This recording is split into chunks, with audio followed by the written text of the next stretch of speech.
This is Ray, Manchester United supporter and P1 supporter. Fuck the rest of the league. Red Devils are going to win this shit. Peace out, baby. Oh, and you're listening to DU Football Show. Are ya? Really? Yeah. Really? Somebody's not active. Literally with an arm tied behind their back. Yeah. A slapping arm. This would normally lead the show, but then it was the North London Derby and on. City and Liverpool lost. So let's start the show. Born in the land of Bowie, Maryland. Bred to be a fan of fucking Everton. Punch you in the eye and drink your rye. Sam Houston. Sam Houston. Arsenal fans have another Sam. AKA the fucking Gooner Graham. Snub of my lord. Look straight in shorts. Sam Grammy. Sam Graham. Fucking United!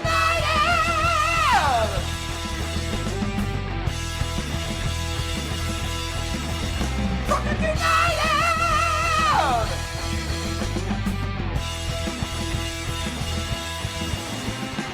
Hello and welcome to the DU Football Show, a completely biased recap of the English Premier League as told by two common American schmucks. I am your host, Sam Houston. And across the way from me, no, they want dub-a-dub, my co-host, Mr. Samuel Graham. How you doing, good sir? Doing all right. Glad to be over that evening. I'll tell you that. Yeah. We did have one more issue that I didn't get to. Yeah. Right as I was walking out the door, which is why I was about 5 minutes later leaving than I told you I was going to be leaving the house. Right. Carly was getting her stuff together to go in there to lay with Avery because she wasn't fully asleep yet. Mm-hmm. And Avery was just standing at the top of the stairs. She climbed out of her crib for the first time. Ruh-roh. Yep. Which, not good. Ruh-roh. Not good at all. Well, there's already been issues with her climbing around and her not liking Dad anymore because Dad tells her not to climb around. Yep. And, of course, on the ones and twos, we have Producer Mel. How we doing over there, Producer Mel? What year is it? November, Producer There Mel. we It's go. November. Thanksgiving. It's only one more week to make that joke because then it's December. It's November. There was along those lines also. So you know when business isn't really there, you remember working at a distributor. Right, of course. When business isn't really there, a lot of times the higher-ups will ask our bosses to do, and subsequently us, do kind of busy work type stuff. So they want anyone that's having a win in the market, they want our bosses to update every other week who's had a good win. Oh, Jesus. In the market. And I said, are you serious? My boss was like, yeah, man, I know. You know, and we're in a team checkout. So I texted him. I took a selfie. We moved on from the conversation. I took a selfie and I texted it to him. And then I just responded with, haven't killed myself yet. # winning. Fucking too good. He just looked up and was like, go fuck yourself. Dude, the liquor business is booming right now. We're recording at the U Public House just outside the nation's capital. You can check us out wherever you get your podcasts. And, of course, streaming live every single Monday night. Should you want to chat with us, there is many ways you can. Mr. Graham, tell the good people how they can get in touch. Absolutely. It is at DU Football Show on all the social media and dufootballshow@gmail.com to get in touch via email, which somebody has. Yes, somebody has. It's our good friend Keith, one of the Two-Man Army Baltimore lads. Yep. Gets print this, thanks. That's funny.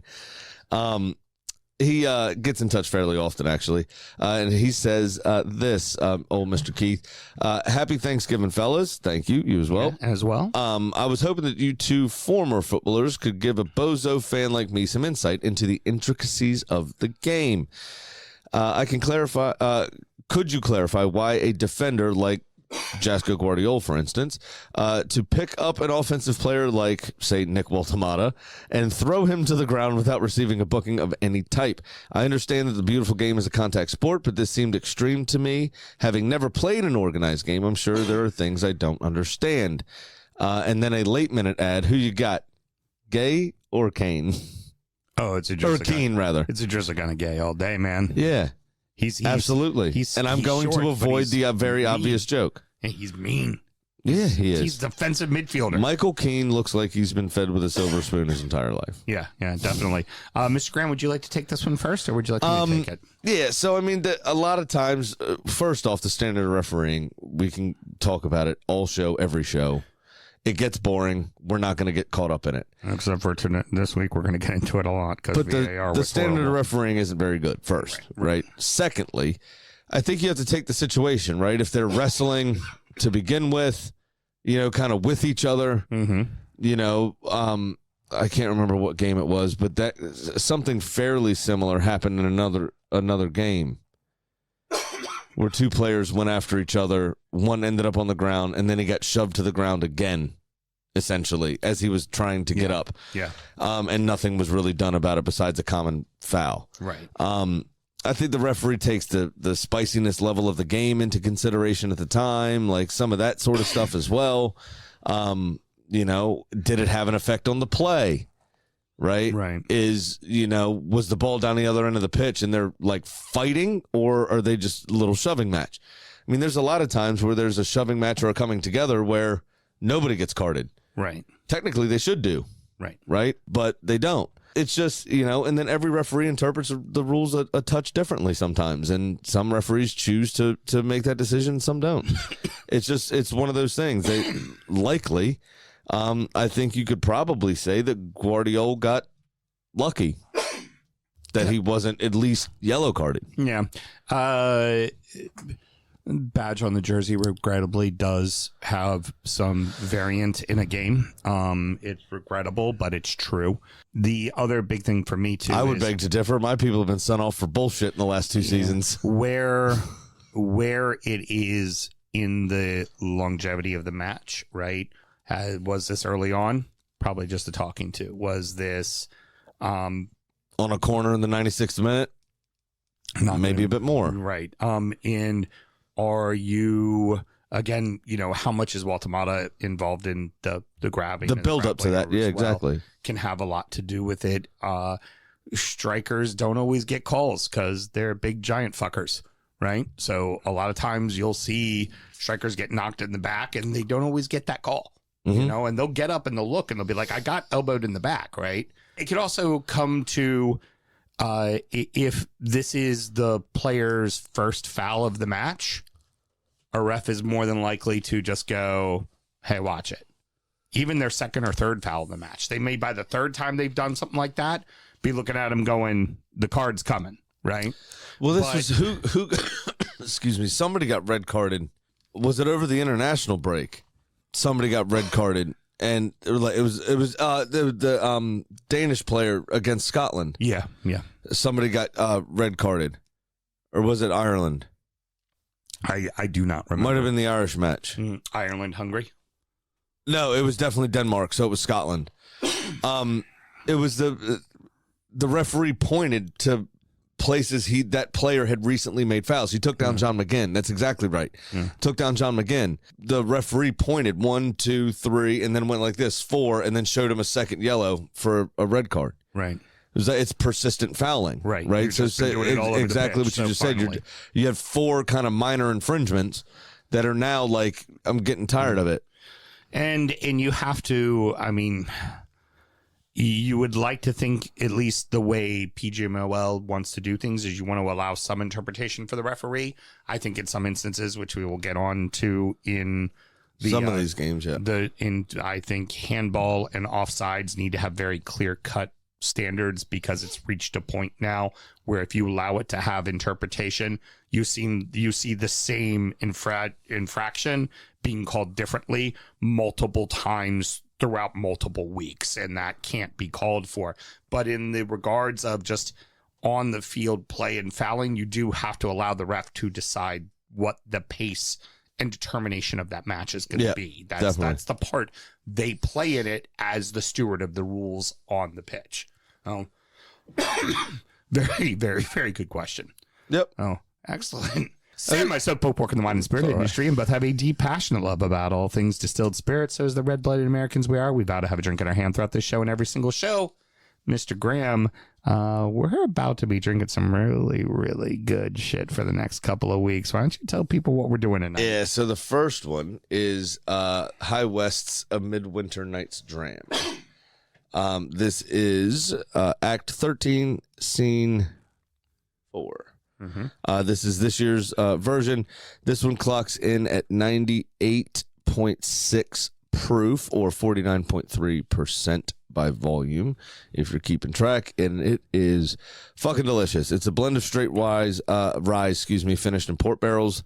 That only comes out once a year from the High West Distillery in Park City, Utah. Yeah. And it is exceptional this year. I've had a couple of them in the past. This one is nice and spicy, but you get a lot of the port barrel fruit, and kind of warming, kind of winter feelings with it. It's delicious. And rye plays well with port. We've had the discussion before. I'm not a big bourbon a bourbon port finish, because I feel like bourbon's too sweet for it. But rye and barley really fucking. And we're going to come in with a hot take in a couple of weeks about one of the whiskeys we tried this weekend. Oh yeah, definitely. It's first time I agree with you on one of your assessments that you continuously have about a particular style of bourbon as well. So I could completely agree with that. But yeah, it's fucking stellar. It's stellar. So good. It's been around forever. They are able to get a 16-year-old rye that they have a lifetime contract on before rye was popular. Yeah. And they put some of that into this, and you can get that regularly as the Rendezvous rye, which is really, really good. And they make exceptional shit, man. It's stellar. Just delicious. It's just absolutely delicious. Worth the price of admission. It's not overly overmarked normally. Yeah, you probably get it for about $1.60 or so on the shelf. Yeah. It's the right amount of spice and the right amount of fruit. Yeah, agreed. From the port finish. It's completely balanced. It's smooth, but it's still just, as you swallow it down, you just get a little bit of warmth that lets you know you're drinking whiskey. And it's lovely. It's absolutely lovely. All right. And what else should we always do, Mr. Always remember to drink responsibly. All right. Cheers, sir. Cheers, my friend. So we tried it neat over the weekend. So I did pour some in my glass here to try it see what any water did to it at all. Doesn't actually change very much. Oh, okay. The spiciness from the rye does tone down a touch, but it's other than that, it's pretty much the same. Love it. And the other whiskey, because we're only having a dram of this tonight, but the other whiskey, we'll talk about that on the EFL show. Yes. Very good. All right. The North London derby was one-sided as the Gunners dominate Spurs, and it is clear they are now the front runners to win the title. Arsenal 4, Tottenham 1. So the Spurs made a choice with their formation. I had every confidence in Thomas Frank being able to step up to the next level as a manager. And so far in the Champions League, he seems to be doing all right. And we saw him take PSG in his first competitive game in charge in the Super Cup. We saw him take PSG to penalties. Right. I don't know if Mikel Arteta is just way smarter, or if Thomas Frank was being too conservative, or if the players just didn't execute what his plan was, but there are definite questions over the tactics that were employed on Sunday. It's very simple. It was way too conservative. He needed to take some of the game to Arsenal, and he decided we're going to play low block and let Richie try to do it all by himself up top. And you guys were more than willing to go, oh, that's how you want to play? Great. We'll take 80% of the ball. Fuck you. We had, so the final statistics, because Spurs kind of grew into the game into the second half possession-wise. Final statistics ended up 57-43. But after the first half, I think Arsenal had 73% possession after the first half. Over them. They were pinned back. This says 67, and but they had nothing to offer. I mean, we completely dominated. They had 3 shots overall, right? 2 on target. One of them obviously was a wonder goal, right? That came from an Arsenal mistake, and Arsenal, David Raya, is bad positioning. Okay, you know what? Let me do this one thing real quick. Richie scored an amazing opportunistic goal. That is all we have to say about fucking Spurs, because the rest of it is all fucking Arsenal. And it's one of those things, right? I mean, there's got to be somewhere a great YouTube compilation of either disallowed or spectacular goals in kind of drubbing losses for teams, like forgotten spectacular goals, right? Where either the goal was disallowed for some reason or y'all got spanked 4-5-6-1. The goal was fucking stellar. Yeah, it was great. The goal it from was a Richie good was little touch from absolutely stellar. You know, well done. The ball should have never been in that position. It was a mistake from Hincapie, I think it was. Maybe Saliba, can't remember. But then David Raya was well off his line for no reason. And Richarlison, I mean, to his credit, reacted well. Right. But it doesn't matter because just like them dropping the ball with Eberechi as a transfer, they dropped the ball marking him the entire fucking game. The entire fucking game. First, you had the most tired man in football scoring a goal, Leandro Trossard. Still has the bags under his eyes. Not sure what's going on there. Get that guy a nap. Yeah, I was going to say, let's not overlook the Trossard goal because that was fucking perfect. That was great. It was a deflection, but, you know, he turned, swiveled, he shot early, which was... You still got to put yourself in that situation and make that shot happen. Absolutely. And it was pretty remarkable how he did that. And if he waited at any other length of time, right, that shot would have been blocked back out into play. Exactly. Him taking it early, they were still scrambling, and it happened to they weren't set, and it carooned off one of their legs into the corner, which was excellent. Yeah. It's exactly what you want.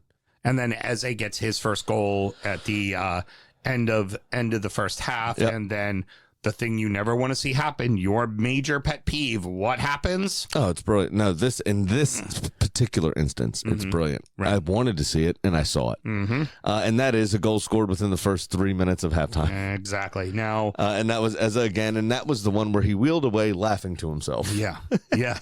Which I loved. And- Perfect celebration. And then, of course, it was the third one where there was the questionable offside. I only want to put that out there because that's going to be part of the example when we talk about it a little bit later with Liverpool in the second segment. So I'm not sure that it should matter. I'll start there, right? Because you could have chalked it off, and I probably would have said, all right, Yeah. fair dues. Yeah.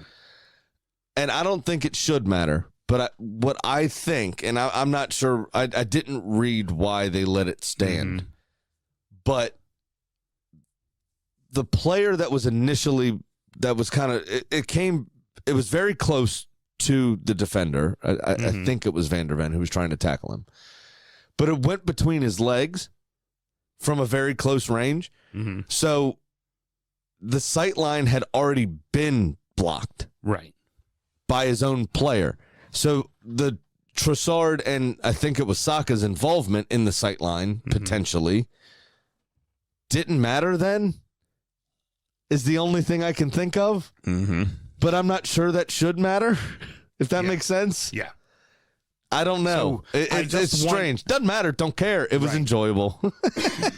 I just want you to hold that in your back pocket because we are going to talk about it in context with the Liverpool game, with the City-Liverpool game before the break, the disallowed goal for Everton against Spurs. Like, there's just a lot of... There's this obstruction of the keeper is really starting to become a bigger thing, and I'd rather save that for the second segment, but I want you to just keep that in your brain as we kind of talk about I got you. In this specific instance, the only reason I can think of is because the Tottenham defender was already obstructing the view.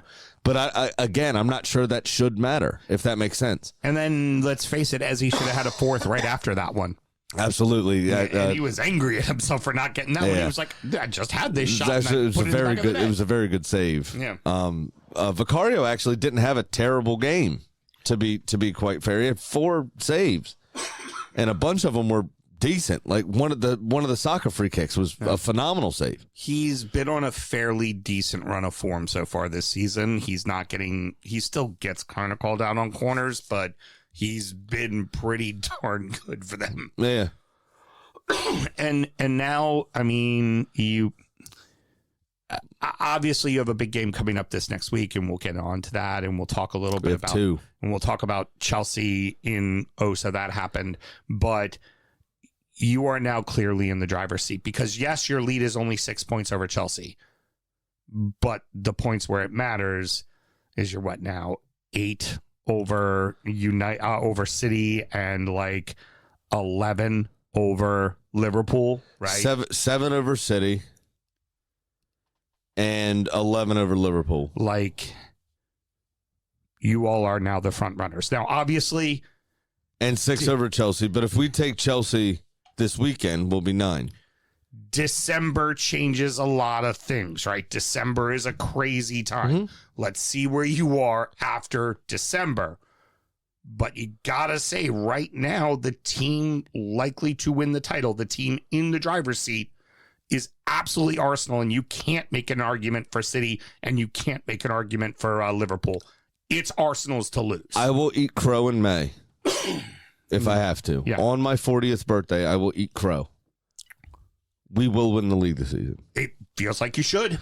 At this stage, and the way that we're not missing any of the 7 people that are injured currently, the way that we just plug and play the next guy in line and completely dominate games, we will win the league this season. And those players are starting to get And I'll be healthy. happy to eat crow in May if that doesn't come true. But the way that we're playing currently, there is absolutely no fuck. We have the best goal differential. We have joint top for the most goals scored. We have the best defense. Like, there's... And you guys are starting to get healthy, right? Here's the beauty. Odegaard's pretty healthy. He's just about there. You can afford to let him sit on the bench and get 100%. Well, especially after this Eza What performance. Eza's doing, you don't have to use him. You're not Exactly forced to right. put him into play. I do love the pre-match press conference. Obviously, Tottenham went in for Eza early in the summer. Right, of course. Arsenal caught wind, upped their bid a little bit to trump Tottenham's bid. Right. Eza started at Arsenal, was released at 13 years old, still supports the Arsenal. This is his boyhood club. And the deal was done within 24 hours of Arsenal trumping Spurs' bid for him. Right, exactly. So Thomas Frank was obviously asked about this pre-match. And I said during injury time, if you all remember correctly, I said if Carly wouldn't be mad at me, I would bet my fucking mortgage on Eza to score or assist. And then he has a goddamn hat trick. You knew it was coming. You knew it was coming. And then Thomas Frank was asked about this, and he goes, "Who's Eza pre-match?" As a joke, and they immediately laughed. I mean, he was being Right. tongue in cheek. Right. But what you know what you don't do with top level professional athletes? Give them any motivation at all. Don't give him. Don't give them any motivation at all. Because Eza just came out and fucking mushroom stamped your forehead. Yeah, he did. He did. Yeah. And it was a portobello mushroom. It was a big mushroom stamp. This was one of the most emphatic wins I've seen you guys have in a very long time in your building And not a single set piece goal. against your rival, against your very bitter rival. Who's also, by the way, a very good away team. What I was just about to say. Exactly right. The best away team in the league. So if ever there was going to be a slip up at home, there it fucking is. It's that right there, right? Your rival, and they're great on the road. And they offered nothing. No. Absolutely nothing. I still live in the universe where I feel... Go ahead and kill her, Sammy. Okay. I got plenty over here. Whoops. It's okay. I remember pouring my first glass of whiskey. God damn. Well, you know, stupid shit gets stupid responses. That's the sound that Eza's cock made on Thomas Frank's forehead. No shit. Dong. No dong. No shit. But it was so fucking convincing. Oh yeah. And there's something for, you know, Arsenal fans are always going to be a little cynical and waiting for the other shoe to drop. But right now, I'm not this time. the boys are playing good. Oh yeah. They're playing fucking perfect. So and this week, like you say, you got Chelsea at the weekend, but more importantly as well, you've got Bayern Munich in the Champions League midweek. So we are second in the Champions League table right now with a perfect start to the campaign, no goals conceded, yeah. and Bayern Munich has us on goals scored. Right. Is the tiebreaker at the moment. So it's a massive, massive week. You have our derby. You have number 1 versus number 2 in the Champions League table midweek. I believe we're at home. I think. For We're Champions on Wednesday. We are at home as well, right? And then it's at the Bridge on Sunday. I think that's right. Yeah, it is at the Bridge. Yeah, it doesn't. There we go. Sunday is away. Yes. But that's a huge, huge week. And it's one of those weeks that we would normally find Arsenal having in March in previous seasons where the fucking wheels come off. And we get knocked out of the FA Cup. We lose in a Champions League and get knocked out. And then we lose the derby at the weekend and find ourselves with no chance at a title anymore. Right? Now, we're looking at one of these weeks in November where it's only going to galvanize the rest of the season. Right. If we can come through this with the players we have missing, if we can come through this week with 9 points and a pretty decent goal differential, I wouldn't put it past us to do the double this season, to be honest. You missed one thing. Normally in March, you also then lose the League Cup to a team like Birmingham City. Well, true. That happens a lot, too.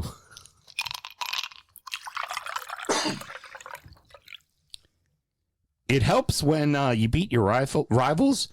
It really helps when both of the legit title contenders lose too. Forest 3, Liverpool 0, Newcastle 2, Manchester City 1.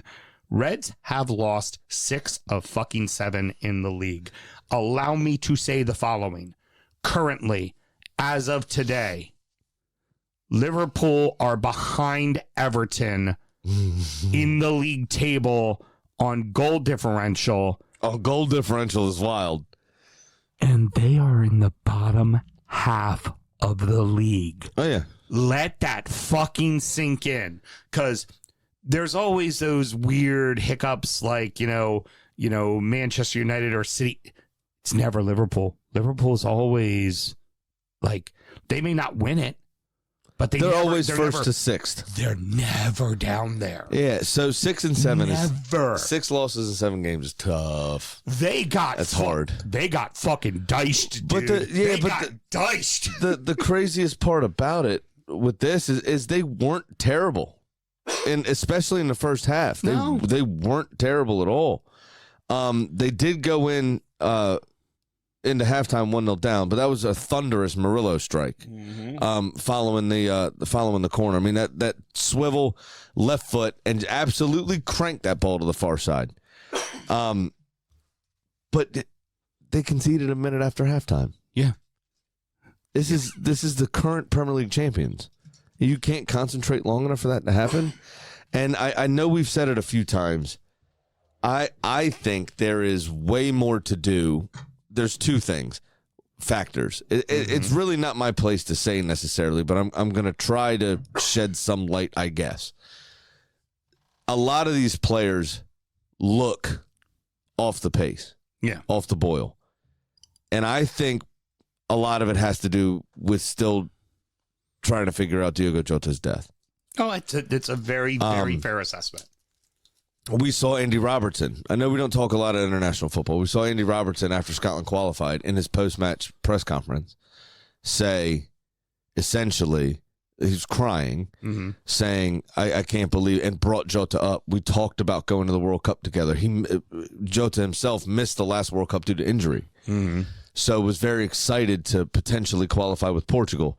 And Robertson was like, I really think our Scotland team can get over the line. They were talking a lot, apparently, about going to the World Cup together, quote unquote, but both qualifying, Right. And having done it, he was that emotional about that conversation. It's still very much in the forefront of these players' minds, and you can see it.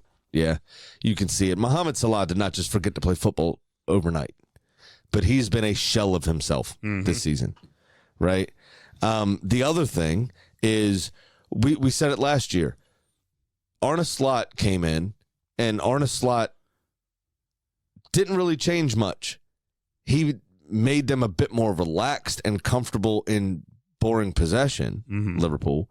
He kind of stymied the heavy metal aspect of the football and made it soft rock, 97.1, Right. But they still dominated. They were still the premier team in the league, right?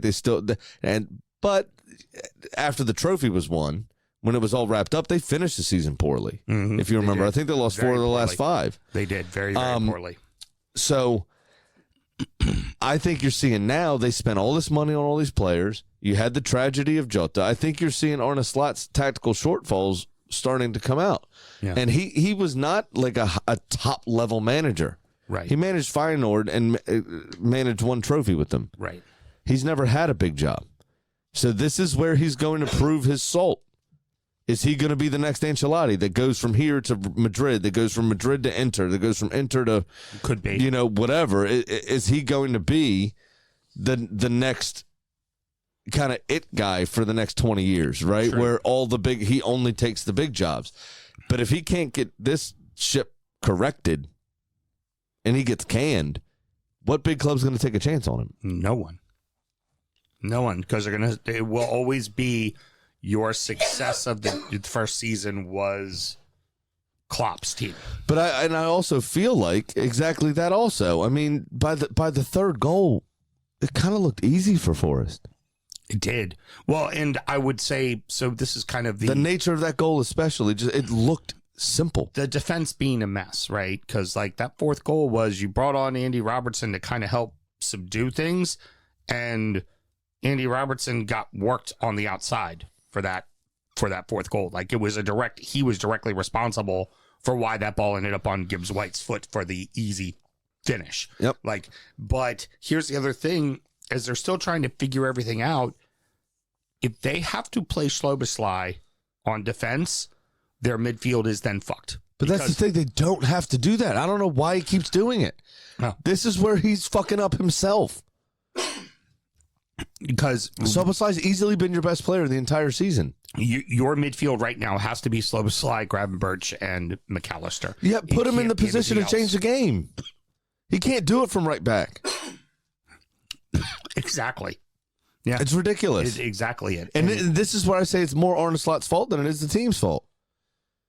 Right? And maybe they need to get a new sports psychologist or get a new psychologist in to help them cope with the death of their friend, which is a tragic loss, and that does affect people.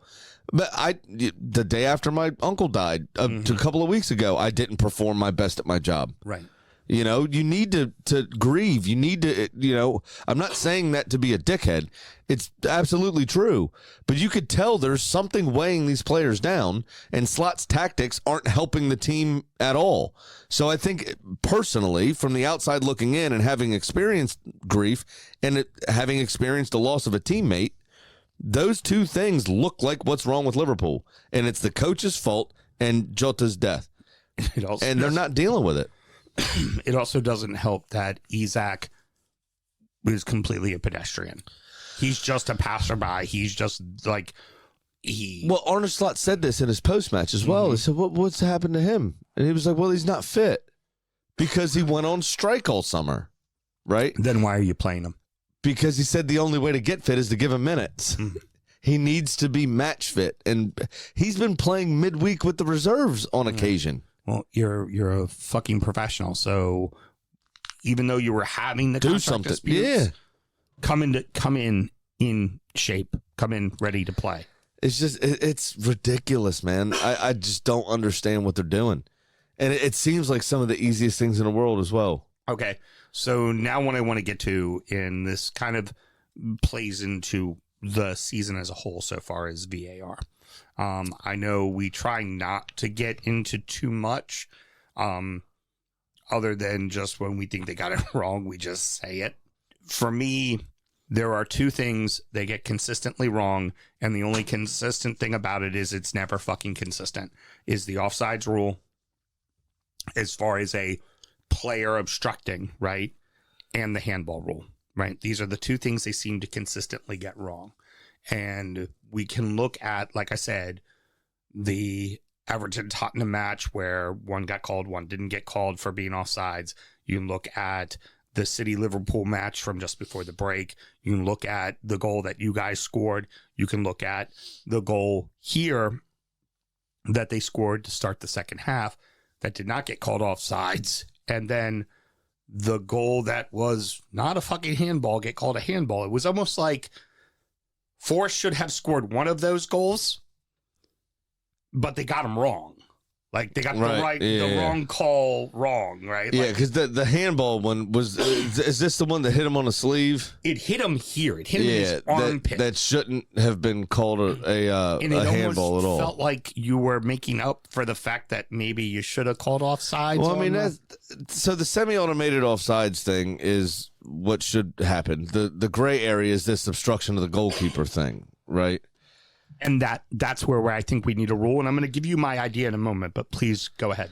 No, I don't know. I mean, referees interpret things differently. They have different angles of stuff. I mean, like when Gylfi was laid down and 6'4" David Gea was in net, but somehow Gylfi was obstructing the right. Of course, you know, it's not like the ball hit him or anything. It was completely a moot point. Right.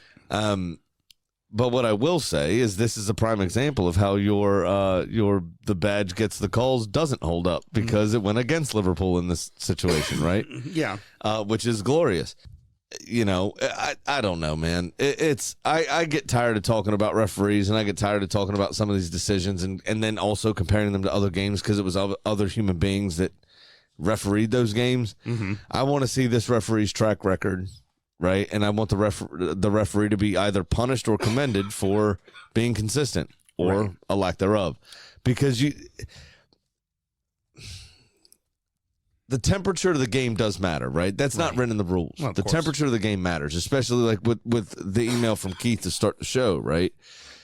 The temperature of the game matters. The position in play that everything is matters to some of those things, you know, especially if you're going to call a violent conduct or show a double yellow or if they're, previously wrestling or if somebody walked up and just did that outright. Like, all of that, those things aren't written in the rules, but they matter. Right.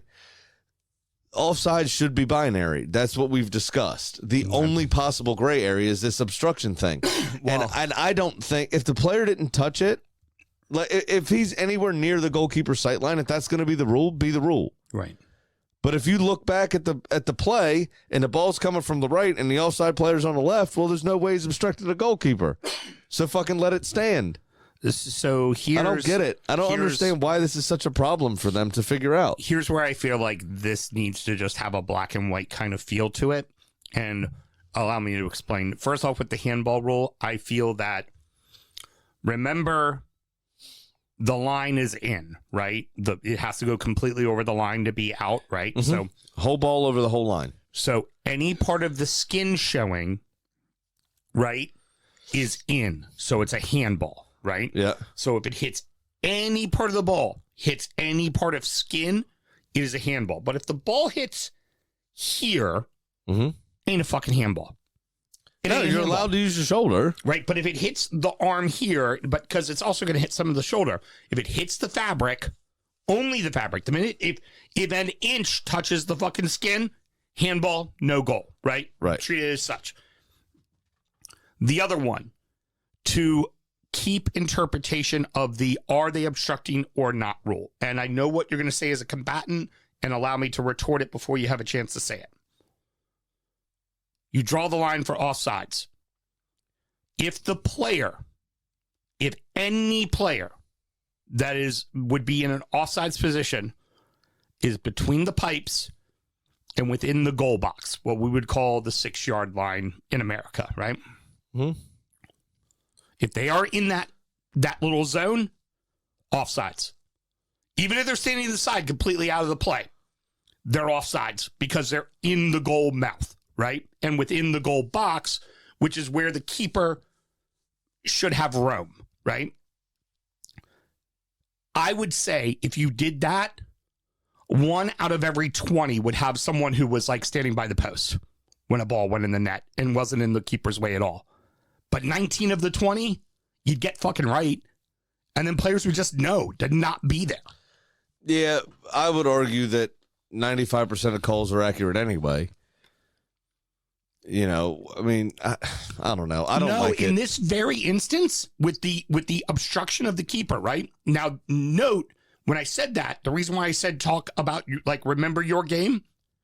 Your guys were outside of what would have been the goalkeeper's box. Even though they were inside the pipes, they were out. As a second strike? No, they weren't. They were both outside the 6. No, well, they were outside the 6, but in the same line as the goalkeeper. Right. That is normal play. Keeper, like... That's why I said inside the goal box. I don't know if I like it. Because inside the goal box, you could directly be standing in front of the keeper and the keeper can't see it. That is nothing different than the last defender where your guys were. That's nothing different than a last defender. I don't know. I'd have to think about it. I'm not sure. But I feel like there needs to be some definity to this rule in the regards of every fucking week, one's being called offsides, the other one's not being called offsides. Yeah, I mean, there's no real fucking difference in any of them. No, None. But again, that's down to, in my opinion at least, the level of refereeing in England currently that is isn't very good. That is a fair assessment. And what's going to improve first? The refereeing in England, or making a definitive rule that they have to fucking go by? That they will again fuck up because they suck. That's the point. But then you have a standard and go, you didn't call it like this. This is how you have to fucking call it. Yeah, so we get more Pugmole apologies. Fucking great. Can't wait for that. There's the real problem is there's no fucking answer. Right. Because nothing's going to give. Right? If one thing, we get the definitive answer, they're not going to replace the shit referees. Right. So they're going to fall short of that standard also, is my point. So I'm kind of just over talking about refs. Right. Because it's a bit ridiculous. Fair. Okay, so take the interpretation of what happened in your game today, which we'll talk in depth about. Right? Every pundit, Ruben Amorim, everyone surrounding the game with common sense said it should have been a yellow and a stern talking to. Right. Because it wasn't like he fucking punched the guy. Mm-hmm. Right? So keep it in your pants. We'll get to that. I'm just like, so what are we going to do? Like this referee, I don't know, man. So transitioning here, the one thing you could say about both of these matches is while both of these two title contenders lost, both Forest and now moving on to Newcastle executed flawless fucking game plans. They knew exactly what they were going to do and how they were going to do it, and they did it perfectly. And did it in very different ways. The Forest one especially. Mm-hmm. I mean, this was like his first game in charge, remember, on short notice was Real Betis, I think it was, in the Europa League. Mm-hmm. 1-2-0. Yeah. Right? The 3 years at Everton showed us that you don't have this in your locker. Right. How did that happen? And then he turned around and fucked off the next two Premier League games. Right. Precisely. against lower opposition. Yeah. Right? So, but then he turns around against Liverpool. I mean, this almost has the feeling, right, now that he has a better squad and some support, almost feels like what Thomas Frank was doing at Brentford. The pressure's off. Yeah. We're going against the bigger boy. Yeah, let's go give him a bloody nose. Yeah, let's go for it. And they go do that. But against an equally sized kid in the schoolyard, they're struggling to beat him. Now, with Newcastle, what I feel Newcastle, the one thing that they decided was, Erling Haaland, you're not going to beat us. City can beat us, but you, Erling Haaland, are not beating us. So you know what I heard? And this was after you put your bet in on Saturday. When I saw that video, I did hear that Erling Haaland in the build up to this match, because I was I was driving, but I had YouTube TV on my phone and was listening to the pregame as I was working, and basically Newcastle is the only opponent that Erling Haaland has not scored at least 2 goals against. In English football that he's played. Right. It is his historically, the least favorite opponent in his career. Mm-hmm. Well, and it also was Eddie Howe made some changes at the back, right? He brought in Shar. Livermento being back is massive. It's huge. He got a very good block in early on as well. So it made a big against difference. Haaland specifically. But they just decided they weren't gonna let Haaland beat him. And yeah, they conceded possession, which is what an Eddie Howe teams could do, particularly this team. But Nick Pope played well. The defense played well. But they bullied him. And they just, that's it. In their stadium in St. James Park, that's a tough fucking proposition. And they're a different animal. And I think that some of the inconsistencies we've seen from Newcastle, I think, are down to they've prioritized the Champions League because they know they have a squad to compete in the Premier League, right? Right. So they've sacrificed some of the Premier League games to make sure they progress in the Champions League. Pick up the points early and pick them up often. Right. In the Champions League, right? Yep. If they make the knockout stages, they almost double their prize money immediately. Right. Which is huge. We've already said they were one of the unfortunate few that got bought by oil tycoons that can't really use it Right. because of PSR, right? Right, exactly. So they have to make sure they're in the Champions League. I think with the way they finished last season and the way they came on, right, to get Champions League football for this year, I think they're following the same game plan. Let's make sure we qualify for the knockout rounds of the Champions League to make sure we get that extra payday. And then, because we know we're not going to win it, then we can prioritize the league the second half of the season and do it to it, right? Almost kind of like how Villa did last year. But at St. James Park, you have the fans spurring you on a bit. That's been their fortress. And it's going to continue to be their fortress, I'm sure. And City just weren't up to the task. Oh, and be surprised next week they go to Everton. If this weekend they completely fuck that game off. Right. Wouldn't surprise me one. And the other thing, back to Keith's point as well, with the wrestling to the ground. Newcastle are good at being bullies.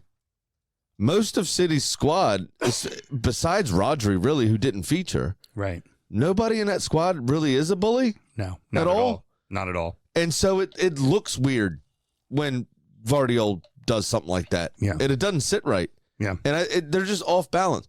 I'm going to keep bringing it up, and I'll say it again this week. What is Phil Foden doing with his hand to fix it?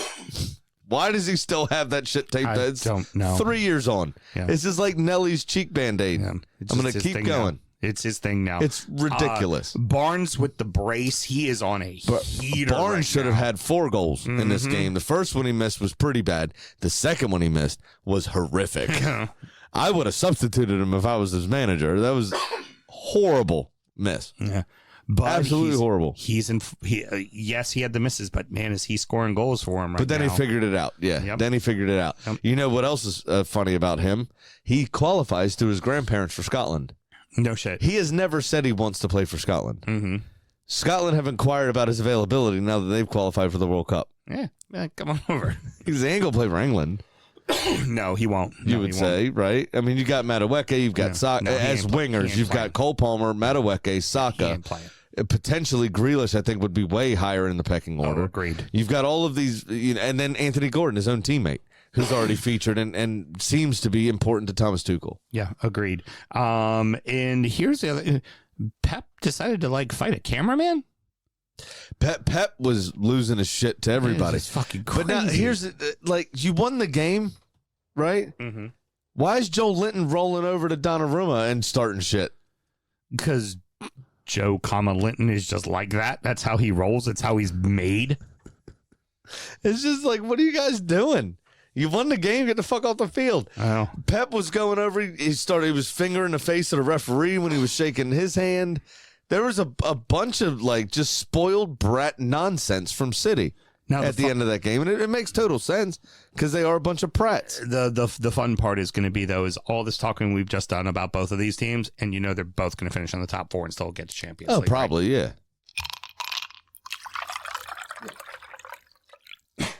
Rounding out the rest of the league, so that happened. Chelsea 2, Burnley 0, Bournemouth 2, West Ham 2, Brighton 2, Brentford 1, Fulham 1, Sunderland 0, Palace 2, Wolverhampton 0, Villa 2, Leeds 1, Everton 1, Manchester United 0, Idrissa Gana Gueye 1, Michael Keane 0.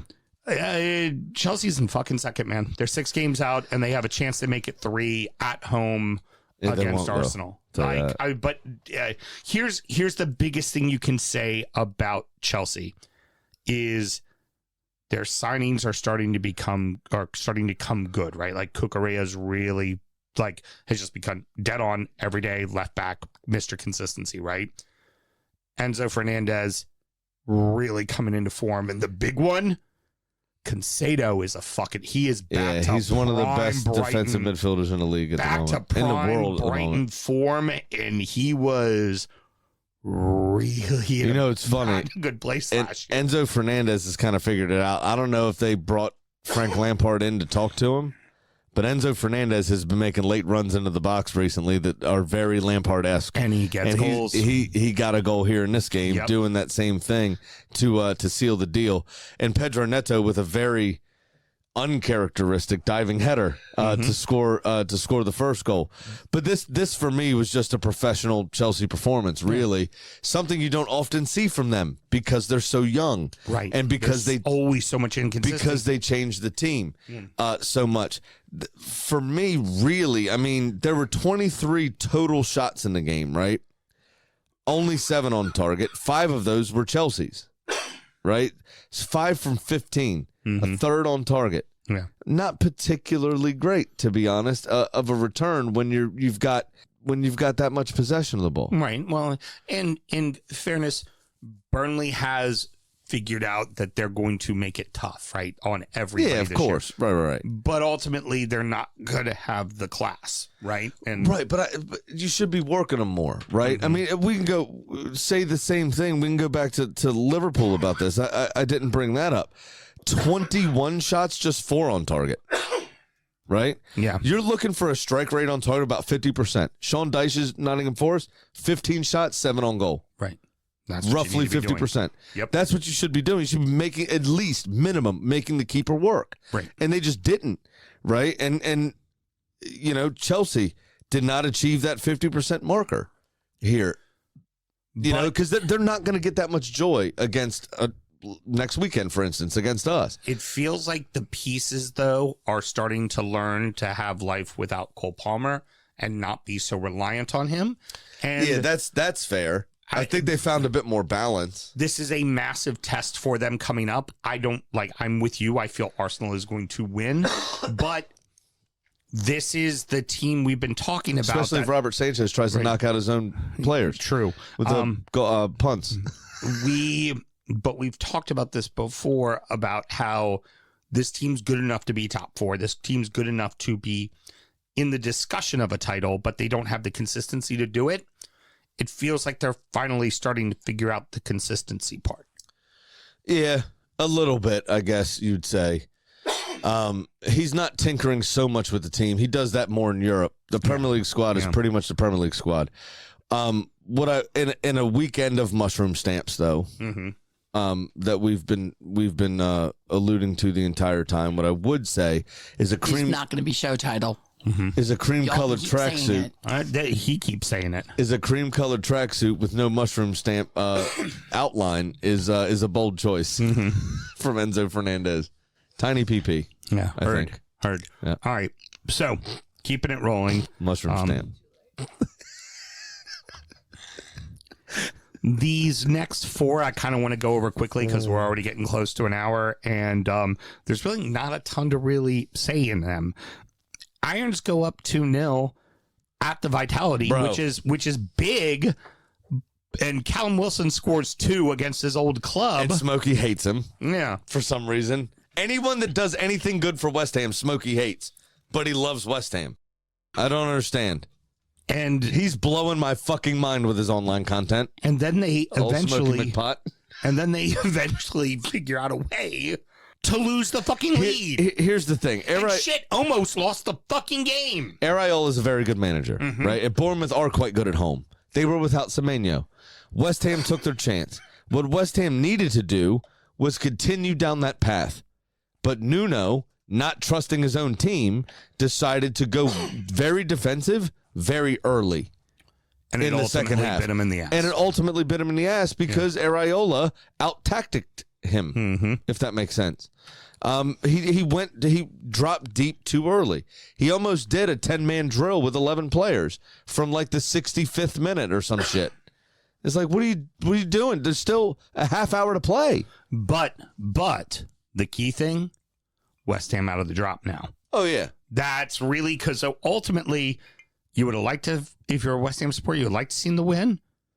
But if it's a draw and it gets you out of the fucking drop, I guarantee you any West Ham supporters chewing their arm off to go get us out of the fucking drop. What did I tell you with Dyche over the last 3 seasons with Everton? And what to say about Nuno with Forest for that year and a half before they were very good last season? Get draws. Was get points on the board, period. That's all that matters, is just get points on the board. And that is what he's doing since he's been West Ham manager. Right. After those first 2-3 games, he's gotten, a winner or 2 and a couple of draws. So he's gotten 7-8 points all of a sudden, and now, as you say, you find them, they're outside of the drop zone. So we've been talking about like good Seagull, bad Seagull. We got to see good Seagull, bad Seagull in one game. Yeah. They were terrible in the first half, great in the second half, win 2-1. I think Danny Welbeck should go with England to the World Cup. You know what? Ollie Watkins isn't showing fuck all. You make him your third striker. If you need him in the 90th minute to get a goal, 33-year-old that guy Welbs, come on. I believe he'll get a goal. Can I be the first one to say I don't agree with UPS having a team in the Premier League? Oh yeah, those jerseys. They are horrific. Absolutely horrific. I fucking hate that dark brown with cream writing on them. Yeah, they're not good. It's ugly. They look like turds running around. Yeah, they're not good at all. I absolutely fucking hate it. Brighton, though, it took them a while to fucking... They played all right, yeah, and they had chances. But they allowed Brentford to do too much, really. And give up the penalty. And then they overstepped their bounds, right? They gave up the penalty. And then you see one of the most informed strikers in the league, obviously score. But what Brighton then do, after they gave up another fucking penalty, is be brilliant. Verbruggen. Right. Make the save and get the win. Make the save and get the win. And collected the ball very pleasingly from a seated position. Yeah. Which I love.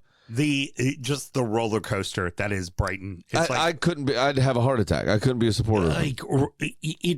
It's reached the point now where you don't even know what they're going to be within every 15 minutes of a match. Now I know why Paul. Now I know why Paul moved to the beach. Mm-hmm. You know what I mean? Get away from it. To fucking be able to relax.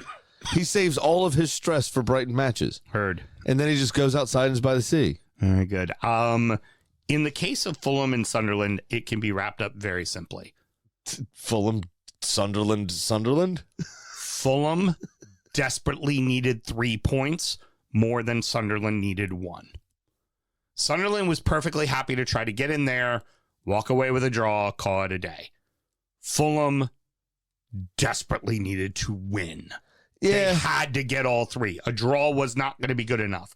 And I think that's ultimately what it came down to, is that Fulham just had a little bit more oomph to try to get the 3 points than Sunderland just being content with a draw. It was a world-class cross for Raul Jimenez's goal. But Marco Silva basically employed a Sunderland game plan, right? With a little bit more gumption. Fulham had 24 shots overall in the game. 6 of those on target. Sunderland only had 4 total shots, 2 on target, right? So it was a bit more impetus in the Fulham side. But really, it was the longer it went 0-0, normally you would feel like that favors Sunderland. But it felt like Fulham, they actually turning the screw here. See if they can get one over the line. And they finally did. It just they out Sunderland, in my opinion. Yeah. It is, for me, what it boiled down to. The Edwards era has begun at Wolverhampton. And Mr. Graham, allow me to tell you, Wolves do have a natural predator. It's called winning. That is Wolves' natural predator. You know, is winning. They did look a bit more organized. I'll say that. And Rob Edwards, for everything he did at Luton Town and as good of a story as they were and everything else, he's a Wolves legend. And he was rolling with Middlesbrough. The people in Middlesbrough fucking hate him now because he left. Oh, yeah. Mid-promotion campaign to manage Wolves. Now, he played for Wolves. I don't know that we talked about this. I don't know that I describe him as a legend, right? Necessarily, but it feels a strong emotional attachment, and that's what he wants to do. So, it's going to be interesting to see what happens. Like I said, they looked a bit more organized. They looked had a bit more about them, but they're just not very good. Let's see very good. Let's see where they are in December. After December, before we start the Derby County discussion, but gonna soon be had. Right. It's soon going to be had. And I can already tell you 2 weeks from now, 2 Mondays from now, we will have Danny in studio, and I don't care what the score is. We will be opening with Wolverhampton because I want to have a Wolverhampton supporters kind of input on this. Yeah, because I hear you. We're starting to sound like a broken record with the ownership. I kind of want to hear from someone who has a little bit more detailed information on what it is with that ownership group and why they feel it necessary to give managers money before they walk out the door and fire them. Yeah. Like, I tend to agree with that. I'd love to hear their take. As a point, because they did that before with O'Neill, I think, as well, didn't they? They did with O'Neill and they did with Vitor Pereira. It is a ridiculous thing, isn't it? Yeah, absolutely. When you say it out loud, it sounds so much more mad than like just reading it in the newspaper. It's absurd. You kind of caught me off guard with it again. Yeah. It's just like, what? Because it's one of those sentences. It's like, what? Leeds get out to an early lead. And a thundercock early lead. A little bit of a soft pen. Like, even Geck was like, yeah, kind of a soft pen. But he'll take it, of course. But then... was the header ruled out? I can't remember. Yeah, the header got ruled out. It was a penalty that got scored. Oh, yeah. It was a good header, though. Yeah. But, so anyways, I forgot about that. Ultimately, here's what happened is Farka's now in this, he is never going to be able to live down the, hey, look, as long as we get a point, we're going to be fine. Yeah. Attitude. There was, the problem here is he's playing a manager in Emery who will figure out a way to break you down and will figure out a way to beat you. And it doesn't have to be Watkins. Someone else will do it. Right. And this time it was Rodgers with the brace. Yeah. Like, and then once they did it, it was like, oh, yeah, it's over now. Like, well, too bad. The thing that I thought was the funniest, and Gak had sent this video to me, was a supporter, one of the lead supporters. Oh, no, I sent it to you. Did he send it to you as well? No, I sent it to you. Please tell the story. It was a picture of a kind of blonde guy, long hair, that was getting escorted out by stewards. And the guy posted the picture and said, it was, this guy was saying to me, he needs to make some subs. He needs to bring on Dan James. He needs to do this, da-da-da-da. And 3, 4, 5 minutes of this going on, he became increasingly frustrated. He said, fuck this. I'm going to go tell him to bring some subs on. Jumps over the advertising hoardings and walks up to Farka and tells him to bring on Dan James, apparently. Yep. He gets taken out. 2 minutes later, Dan James gets brought on the field. And if that's how you're running your team and running your club, you got to fuck off. I mean, I would fear for Farka's job, to be honest with you. Well, yeah, I agree. I would agree. He's on thin ice, and now, I mean, Villa are a good team. Don't get me wrong. They've kind of righted the ship, right? It's a lot easier from their early season form. It's a lot easier to avoid relegation if you're on the outside. When you're on the inside and you're fine and you're safe, than it is when you're on the outside looking up. Like, yeah. It's much easier when you're in safety, right? It's much easier. There's still pressure, but it's a lot easier when you're safe. Yeah. And Leeds are now no longer safe. Well, here they're going to need to figure it out. The problem is, because if you're safe, all you need is a draw most times, right? The teams in the relegation zone are there for a reason. They're probably going to lose. Right. But when you're in the relegation zone, you need to pick points up, which means you probably need to win. And that for them seems to be quite difficult. Yes. Let's get into it. If it wasn't for the North London derby and City and Liverpool losing, what? Sam, why'd you do that? Yeah, because you didn't fucking run to the pass I gave you, Sam. You need to know what I'm doing here. This would have led the show. This absolutely would have led the show, this match. This match was fucking crazy. Absolutely insane. Manchester United were fucking pitiful. Everton decides to start Seamus Coleman, who promptly gets hurt within 2 minutes of the start of the match and has to get pulled off. Everton start on the front foot. They are all over United. And then in the 13th minute, a simple giveaway from Idrissa Gueye. Bruno Fernandes steps in, takes a shot, it goes wide. And you think nothing of it until suddenly Pickford and Njai have their arms around Idrissa Gueye. Idrissa Gueye is losing his fucking mind, screaming as they are walking him off the pitch. And you're like, he's just been sent off. He just got a red card. You're like, what the fuck happened? You're like, okay, well, I guess he like smacked Bruno Fernandes for being stupid looking. Like, don't we all want to kind of do that, right? And you're like, oh no. Credit to Shorebilly on this one. They fucking Newcastled it. He slapped his own fucking guy. Oh, yeah. Slapped his own guy right in the mouth. Now, it wasn't that bad. The Toon had a proper punch-up between each other, like ripped shirt and everything. I think it was it Lee Boyer and Kieran Dyer or somebody back in the day. I remember watching it. I saw it live. It happened. It was on Fox Sports World back in the day, right? The channel that used to show Premier League games. This was a bit more of a love tap. It was on the face. They were yelling at each other. Keane pushed him. Keane went to push him again, and he smacked him right in the cheek. Get him goal smack right in the cheek. To be fair to the referee, and this will be the only time I do this, to the letter of the law, yes, it's violent conduct. It's a red card. Anytime you strike, the law is written, an opponent or other person on the pitch. If you strike them in the face in an aggressive manner, as long as the contact is not deemed to be negligible, or impact is not deemed to be negligible, is how it's written, it is violent conduct. You could be sent off. Michael Keane's head moved from the hit. Mm-hmm.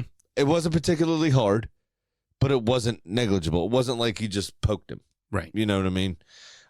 So it's, to the letter of the law, it's a red card. This is, again, and back to the email, this is where the referee's discretion does come into play. Right. They're teammates, and it's not like he fucking closed fist punched the guy. And he didn't backhand him. He didn't, like full on slap the shit out of him, kind of Ric Flair style. It wasn't Charlie Murphy. What did the five fingers say to the face? Yeah. So you probably could have used some discretion to give it a yellow card and had stern talking to. And then you step 1 foot out of line after this, I'm sending you off. Right, exactly. But it's such a stupid thing to do. And from a 36-year-old, very experienced player. Yeah. Like, I don't care how mad you are at him. He's been the captain of his country. He's played in about to be his 4th World Cup. Like, it's just, And, you know better. And he also, in his apology, said as much as well. Was just like, I was 1,000% in the wrong, and I'm very, very sorry. I'm going to apologize for what I'm about to say. The aesthetic of it looked very much like, I'm the captain now. Yeah. It's very funny. Yes. I can't ignore it. I don't feel proud of it, but it's funny. And from there, Moyes immediately goes, you could see him. He brings over Barry and he goes, we're going to a 4-4-1, right? And you kid are up on an island by yourself. On your own. He won. Did you know about the aerial duels? Are you about to bring it up? Yeah. He won Brilliant. 13 aerial duels, which is the most in the Premier League in a single game this season. That boy read his He understood the assignment. This kid, he absolutely did.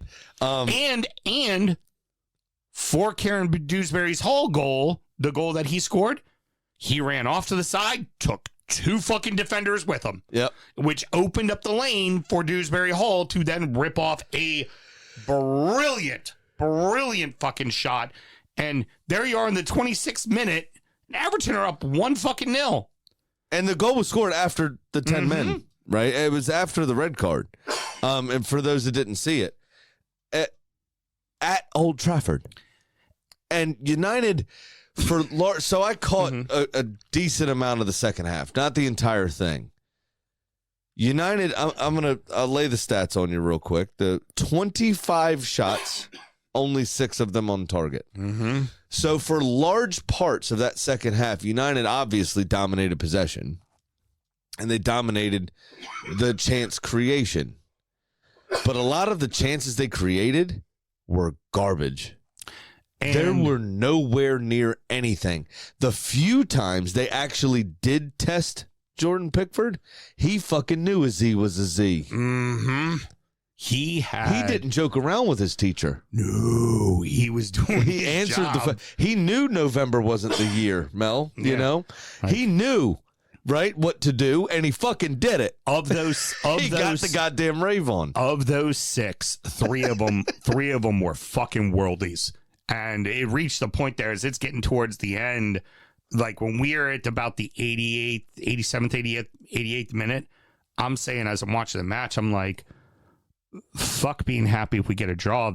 Pick deserves a fucking shutout. Oh, yeah. He has played his ass off. Like he deserves, and also just the team as a whole. Like they all got the job and they fucking did it, and they did it really well. Like you're seeing goddamn Jack Grealish playing left back at one point during the second half. Oh, yeah. Like they all decided He looked like he you're developed. not going to score.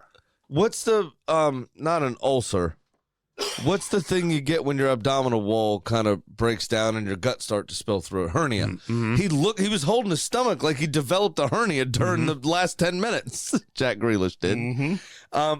I also want to say, what a perfect, after this year in charge for Ruben Amorim. Today was a year to the day that he took charge of Manchester United. What a perfect summation of a year, anniversary and microcosm gift this is for this guy. Yeah, go. It has go been 5 unbeaten. absolutely shambolic, right, of a performance in general. After looking like you've righted the ship, as you just rightly point out, but to also give David Moyes, who's about 115 years old, his very first win as an opposing manager in Old Trafford. Yeah, it was just insane. Absolutely It's insane. what a perfect thing for him. And it was, Amarin was, I'm surprised he wasn't on the sideline playing with the Magnets. Like, great, you brought in Mount in halftime. You should have brought in Mason Mount the minute that fucking red card happened. Exactly. You were playing with 20 minutes. You were playing Yeah. with 3 fucking center backs for the entirety of the first half when you didn't need them, and you played with 3 fucking center backs, and Everton fucking scored on you. Down a man with 3 fucking center backs. Like, that's all on you, United. Like, Everton put in a good, gutsy performance, took advantage of the opportunities they were given. The ball broke their way a little, but like you said, one like United really came strong with chances. Nah. They kept putting them in, and O'Brien and Keane and Tarkovsky were more than happy to head them away. There was never any real chances other than the one Xerxes got his head on that Pickford made a fucking worldie out of. Like, that's on you, United. That is fucking on big you. time. Absolutely on Big you. time. It's absurd. Sure money. I was very close. Yeah. What did you miss? Because I didn't know how you did or didn't do. I missed, Mikel Merino to have a shot on target, Okay. and I missed Bukayo Saka to score or assist There you go. because of Vicario's fingertips. Oh no. Twice. Yeah. That sucks. And Marino, for all his, played very, very well, just never got a shot in. Mm-hmm. So it just is what it is. I was quite close though. But I had Eza, I had the Declan Rice shot on target. I had like all the goofy things. That was hit. from the chip over was Declan Rice's shot. It was the first chance of the game. Mm-hmm. So I had all the goofy stuff hit. It was the 2 things that I was pretty nailed on in my mind, Right. that didn't hit. You know, with as many corners as we tend to get, you figure Marino, as good as he is in the air, would have a shot on target at some point. Just something. And then Saka, everything at the moment is really going through him. Right. Anyway, so it's unfortunate, but I'm perfectly fine. Again, I'll sacrifice the money for Arsenal to keep winning. You know what I'm saying? Same in mine. I'll sacrifice my bet for Erling Haaland not to be the part that hits for my bet. Right. Just because they fucking lost, right? Yeah. Even though they could have lost 2-1 and Haaland would have scored and I would hit my bet, but that's okay. You know what? I'm okay with it because if Haaland had scored, City would have scored more than 1. Mm-hmm. So for me, I missed. I am down $637. Big Sam's Lock of the Week. You're going to like this. 10% of the time, it works 100% of the time, big boy. Nice round number. Don't mind it. So this week, I am going to take a 4-leg parlay, 3 winners and 1 goals. So first, I'm taking City, Liverpool, and Villa. City, Liverpool, and Villa to beat Leeds, West Ham, and Wolves. And I am taking over 2.5 goals in your match with Chelsea. And if I hit that, that is plus 486. Okay. I don't know why it tickled me so much, but you said 1 goals. It is plural. I don't know why it tickled me that hard, but it did. All right. So I'm down. What is it? Week 12. I'm down 1,100 because we don't hard could be a show title, Mal. We don't bet on the first week, No. obviously. And I've lost every bet this season. I got a 6-gamer. 9-way parlay. I got a 6-legger, rather. 2 things. One thing has for 1 game. So I've got City to beat Leeds and over 2.5 goals. Mm-hmm. Think that's pretty standard considering it's at City. Great. I've got Brentford to beat Burnley at home. I think they could probably knock Burnley over pretty handedly. Fulham or draw away at Tottenham. Ooh. Tottenham traditionally haven't been very good at home. This season, no, not at all. And Fulham need the points. I think they smell blood in the water. And after the performance against Sunderland, I think they got the bit between their teeth a bit. Arsenal to beat Chelsea, I think is a fairly simple shout to be fair. And Nottingham Forest versus Brighton, I've got over 1.5 goals. Okay. That's it. All right, good. That gets me plus $1,120. Terrible with money. I'll probably lose again. Not good gambling. Whatevs. Alrighty. Well, Mr. Graham, that is going to wrap it up. Got any parting words for us? Yeah, we normally use this section to highlight bad people, and I am going to highlight a bad person, group of people, and that is I can't remember the club. Doesn't matter. It's a French team, maybe Nice, maybe not. Fans, homophobic chants. Oh, not cool. Increased in the second half of the game to a point where the referee had to stop the game twice. Used a public address system to ask them to please stop.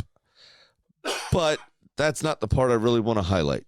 What I want to highlight is the club's captain, whoever it was, which you can Google it. It should be a fairly simple Google. I just forgot to write it down. The team that it happened.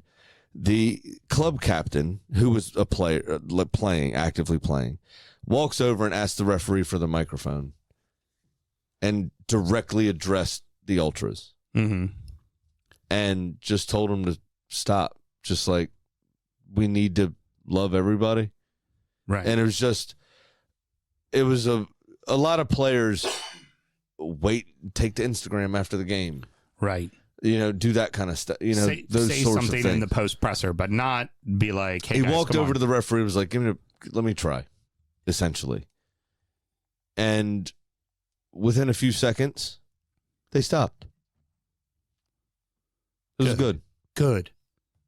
And I want to highlight the fact that more footballers should stand up and do that in the moment. See something, say something.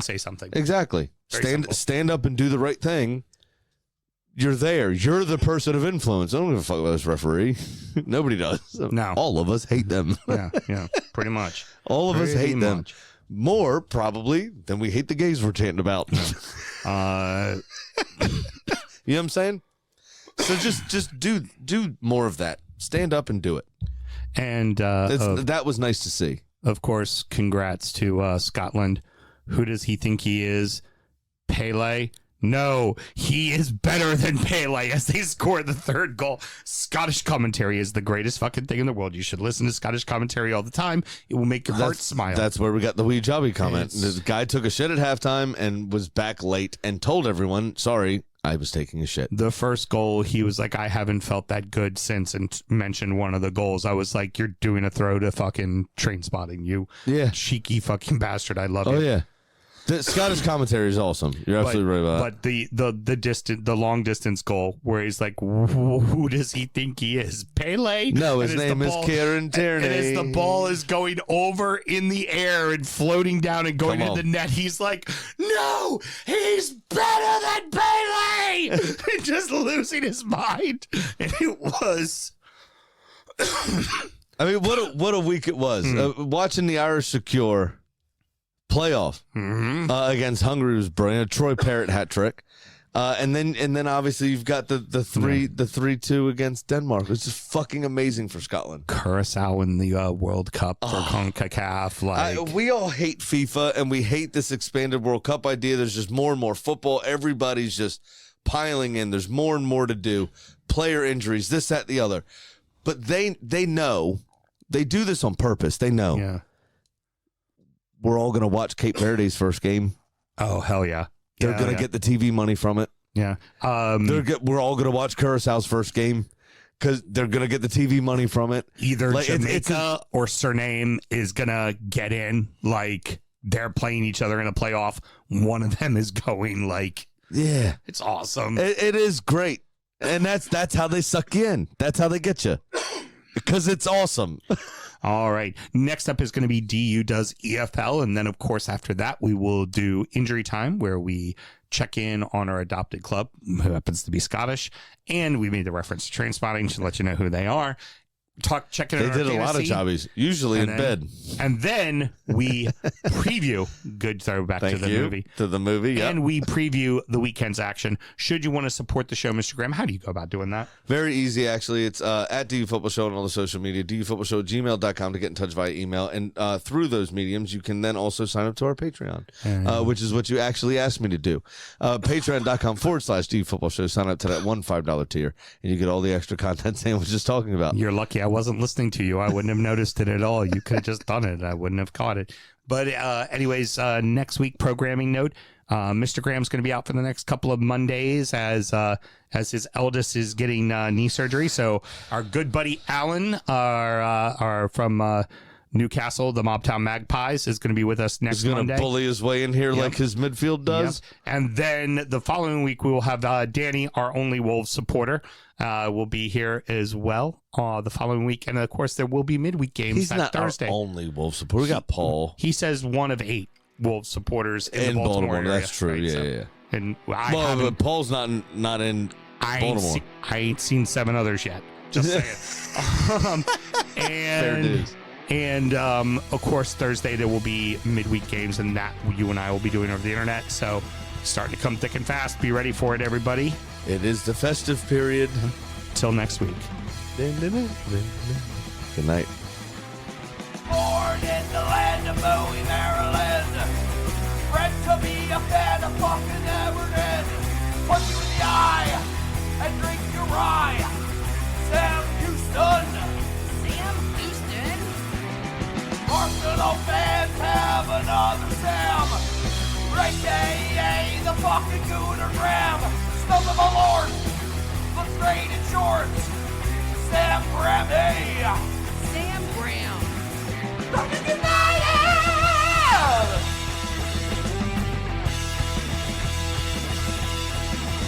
Fucking United!